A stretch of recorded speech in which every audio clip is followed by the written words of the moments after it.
Om Shanti 30 October 2020 बाबा साकार महावाक्य बाबा कहते मधुर संतान गण तुमको एकमात्र बाबा गोटे मत मिलूची जहाँ को अद्वैत मत कहुए। यही अद्वैत मत आधार तुम देवता होच। प्रश्न यही भूल भूलिया सदृश खेल मनुष्य सबुठार मुख्य क्यों कथाटी भूली जाइछन्ति? उत्तर आम मानकर घर केउठी ताहार रास्ता ही एही खेल को आसी भूली जाइछन्ति।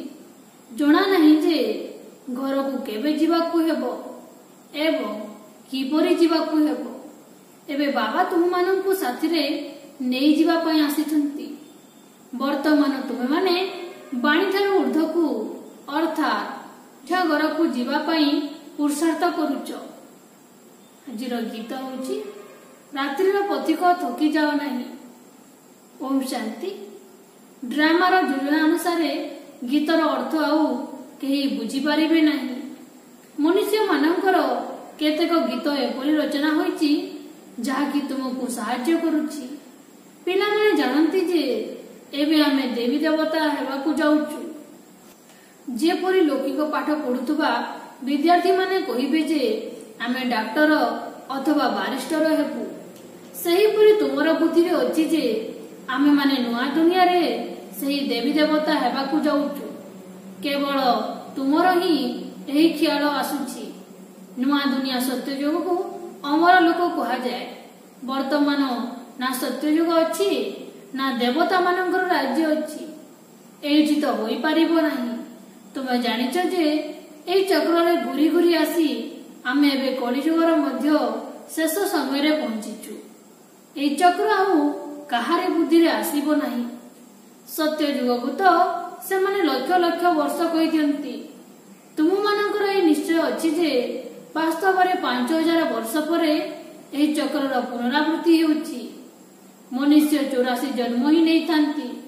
एहार हिसाब मध्य अछि ना। एही देवी देवता धर्म को अद्वैत धर्म कहा जाए। अद्वैत शास्त्र बोली मध्य मानती। ताहा मध्य गोटिए बाकी तो अनेक धर्म अनेक शास्त्र अछि। तुमे होउच एक जनक द्वारा ही एक मत मिलुची ताहाकू अद्वैत मत कहा जाउची। एही अद्वैत मत तुमको मिलुची। यह देवी देवता हेबार पाठ पढ़ा ना। तेणु बाबा को ज्ञानर सागर नॉलेजफुल कहा जाए। पिला माने जानिछन्ति जे भगवान नुआ दुनिया पई आमको पाठ पढ़ाउछन्ति। ए कथा भूलिबा उचित नुहे। सुले पिला माने कोन शिक्षक को केबे बुलंती की ना। गृहस्थ विभाग रे जे माने रहंती से माने मध्ये उच्च पद पाइबा पई पाठ पढ़ंती।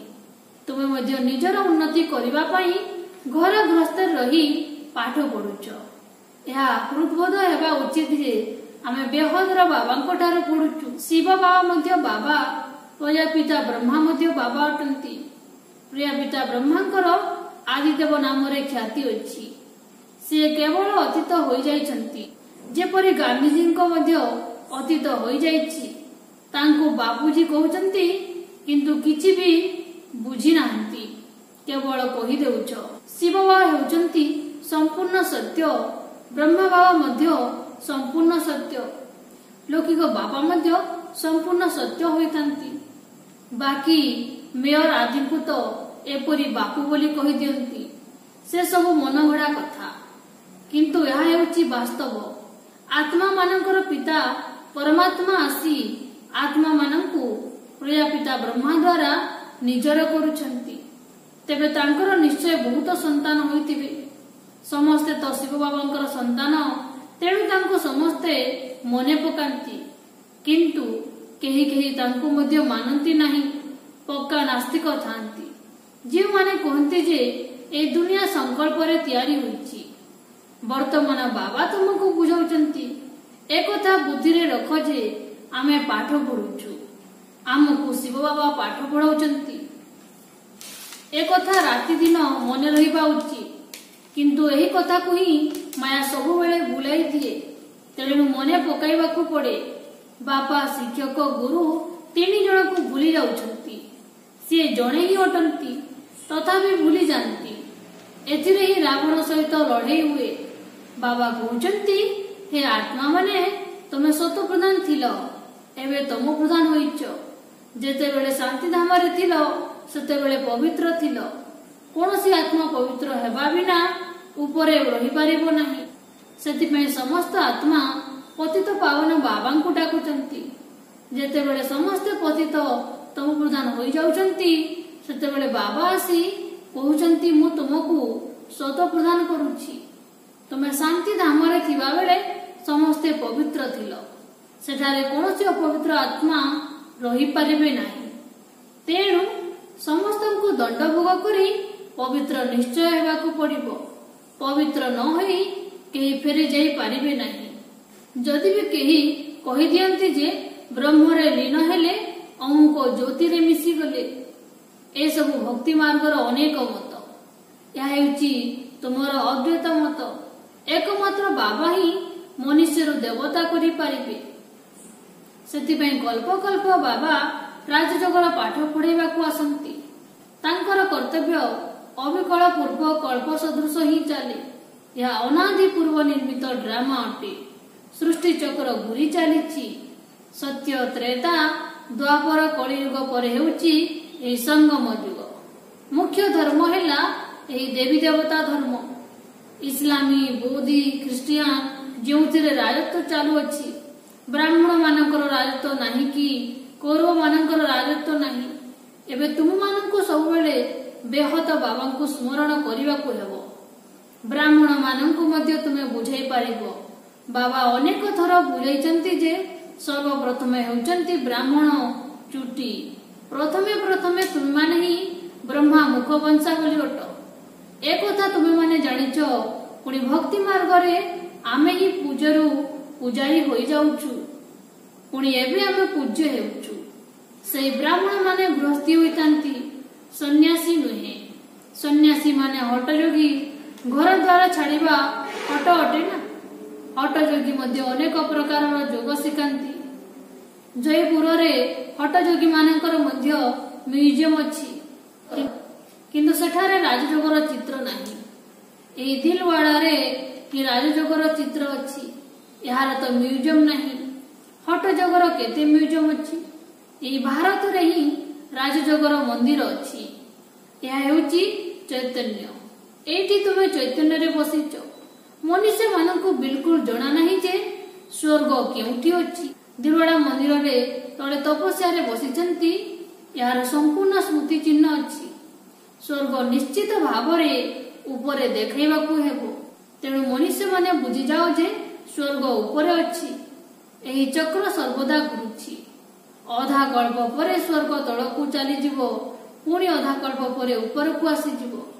एहार आयुष केते केही जानि नाहंती।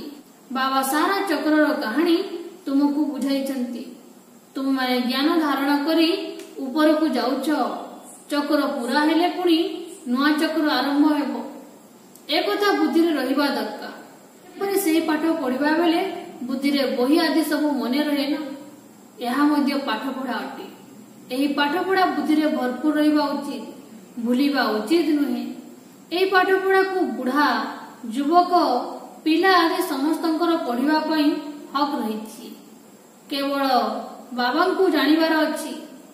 बाबांकु जानि गले बाबांको संपत्ति मध्य बुद्धि रे आसी जिवो। पशु मानकर मध्य पिला छुआ आदि सब बुद्धि रे रही थाए। जंगल को गले भी घर आउ छुआ मने पड़ी थाए। निजे ही खोजी खोजी आसी जानती। एबे बाबा कहउचंती पिला माने मते मने पकाओ एवं निज घर को मने पकाओ। जेउठारो तुमे अभिनय करिया पई आसीछ।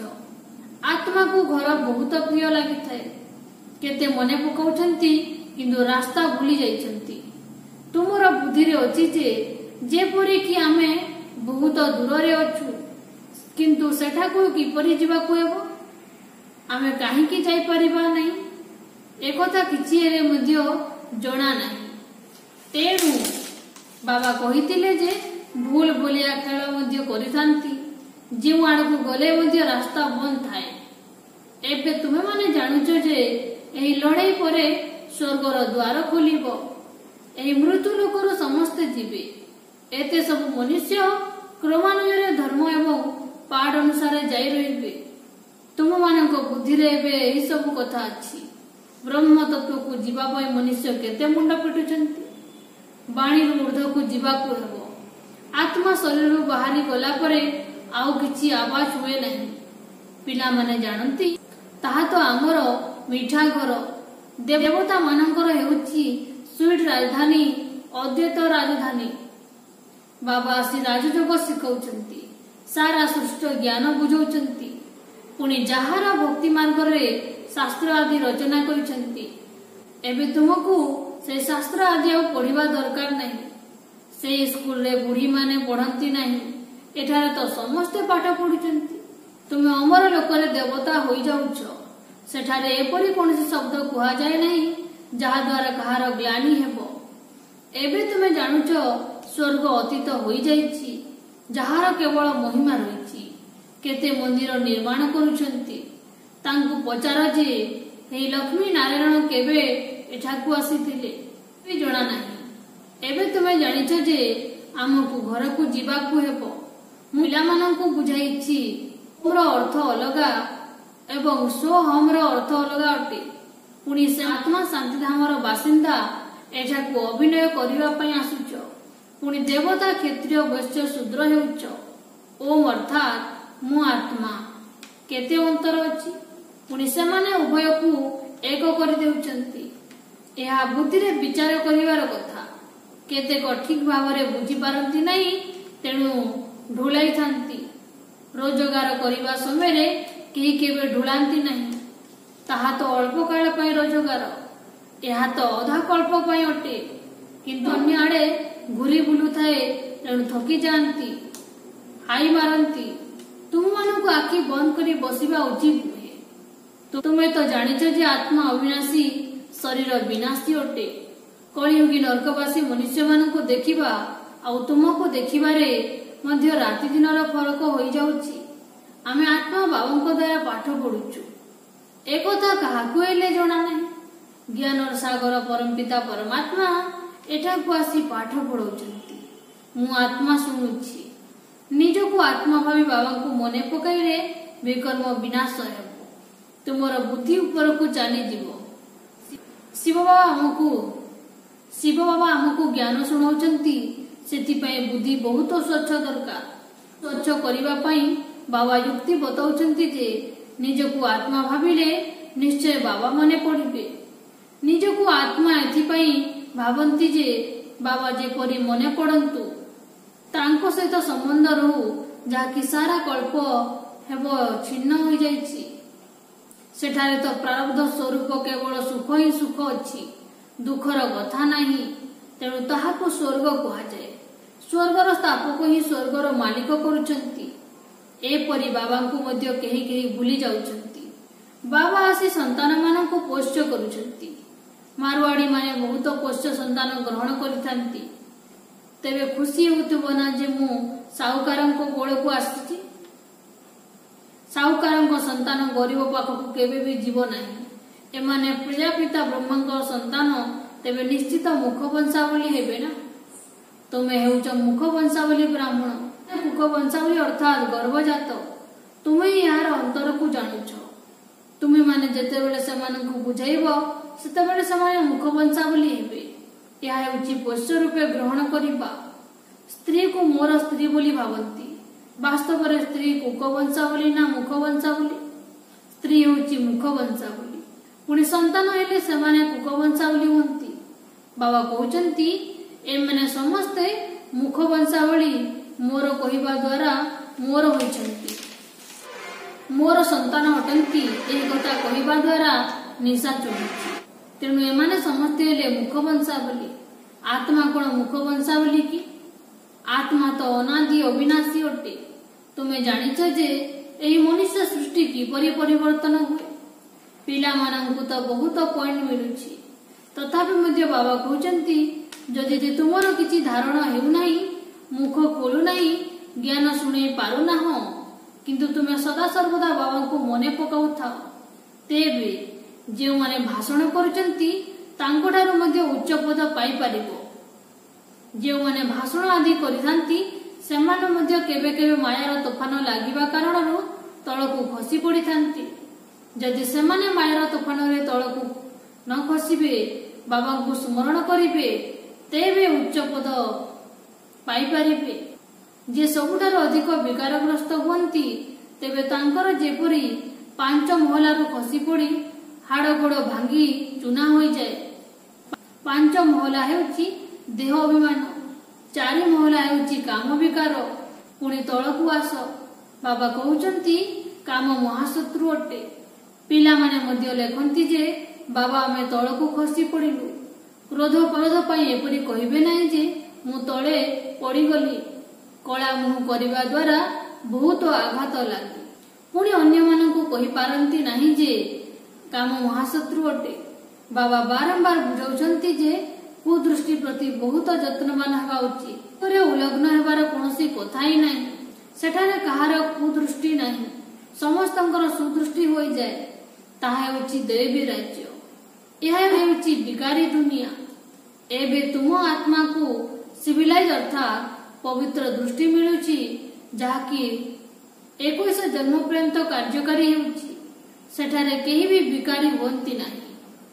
ଏବେ ବାବା ମୁଖ୍ୟ କଥା ବୁଝାଉଛନ୍ତି ଯେ ବାବାଙ୍କୁ ମନେ ପକାଅ ଏବଂ 84 ଜନ୍ମର ଚକ୍ରକୁ ମନେ ପକାଅ। ଏହା ମଧ୍ୟ ଆଶ୍ଚର୍ଯ୍ୟର କଥା ଯେ ଯିଏ ଶ୍ରୀ ନାରାୟଣ ଥିଲେ ସିଏ ହିଁ ଶେଷରେ ଆସି ଭାଗ୍ୟଶାଳୀ ରଥ ହେଉଛନ୍ତି। ଶରୀରରେ ବାବା ପ୍ରବେଶ କରୁଛନ୍ତି, ତେଣୁ ସେ ଭାଗ୍ୟଶାଳୀ ହୋଇଯାଇଛନ୍ତି। ବ୍ରହ୍ମାରୁ ବିଷ୍ଣୁ, ବିଷ୍ଣୁରୁ ବ୍ରହ୍ମା, ଏହି 84 ଜନ୍ମର ଚକ୍ର ବୁଦ୍ଧିରେ ରହିବା ଉଚିତ। ଆଚ୍ଛା, ମିଠା ମିଠା ଶିଖିଲଦେ ସନ୍ତାନ ମାନଙ୍କ ପ୍ରତି ମାତା ପିତା ବାପ ଦାଦାଙ୍କର ମଧୁର ସ୍ନେହ ଭରା ସ୍ମୃତି ଏବଂ ସୁପ୍ରଭାତ। ଆତ୍ମିକ ପିତାଙ୍କର ଆତ୍ମିକ ସନ୍ତାନ ମାନଙ୍କୁ ନମସ୍ତେ। ଆତ୍ମିକ ସନ୍ତାନ ମାନଙ୍କର ଆତ୍ମିକ ମାତା ପିତା ବାପ ଦାଦାଙ୍କୁ ମଧୁର ସ୍ନେହ ଭରା ସ୍ମୃତି ଏବଂ ସୁପ୍ରଭାତ। ନମସ୍ତେ ନମସ୍ତେ ନମସ୍ତେ। ଧାରଣା ପାଇଁ ମୁଖ୍ୟ ସାରାଂଶ। ପ୍ରଥମ, ବାବାଙ୍କର ସ୍ମୃତି ଆଧାରରେ ବୁଦ୍ଧିକୁ ରିଫାଇନ୍ ଅର୍ଥାତ୍ ସ୍ୱଚ୍ଛ କରିବାକୁ ହେବ। ପାଠ ପଢା ଆଧାରରେ ତୁମର ବୁଦ୍ଧି ସର୍ବଦା ଭରପୁର ରହୁ। ବାବା ଏବଂ ଘରକୁ ସର୍ବଦା ସ୍ମୃତିରେ ରଖିବା ସହିତ ଅନ୍ୟମାନଙ୍କୁ ମଧ୍ୟ ମନେ ପକାଇ ଦେବାକୁ ହେବ। ଦ୍ୱିତୀୟ, ଏହି ଅନ୍ତିମ ଜନ୍ମରେ କୁଦୃଷ୍ଟିକୁ ସମାପ୍ତ କରି ସୁଦୃଷ୍ଟି ଅର୍ଥାତ୍ ପବିତ୍ର ଦୃଷ୍ଟି କରିବାକୁ ହେବ। କୁଦୃଷ୍ଟି ପ୍ରତି ବହୁତ ସାବଧାନ ରହିବାକୁ ପଡ଼ିବ। ଆଜିର ବରଦାନ, ଯୋଗ ଏବଂ ସେବାର ସନ୍ତୁଳନ ଦ୍ୱାରା ଉତ୍ଥାନ କଳାର ଅନୁଭବ କରି ରାଜ୍ୟ ଅଧିକାରୀ ହୁଅ। ବିସ୍ତାର, ଯଦି ଯୋଗ ଏବଂ ସେବାର ସନ୍ତୁଳନ ରହିବ, ତେବେ ପ୍ରତିପାଦରେ ଉତ୍ଥାନ ଅର୍ଥାତ୍ ଉନ୍ନତି କଳାର ଅନୁଭବ କରିଚାଲିବ। ଯଦି ପ୍ରତ୍ୟେକ ସଂକଳ୍ପରେ ସେବାର ଭାବନା ରହିବ, ତେବେ ବ୍ୟର୍ଥ ସଂକଳ୍ପ ଠାରୁ ମୁକ୍ତ ହୋଇଯିବ। ସେବା ଜୀବନର ଏକ ଅଙ୍ଗ ହୋଇଯାଉ। ଯେପରି ଶରୀରରେ ସବୁ ଅଙ୍ଗ ଜରୁରୀ ଅଟେ, ସେହିପରି ବ୍ରାହ୍ମଣ ଜୀବନର ବିଶେଷ ଅଙ୍ଗ ହେଲା ସେବା।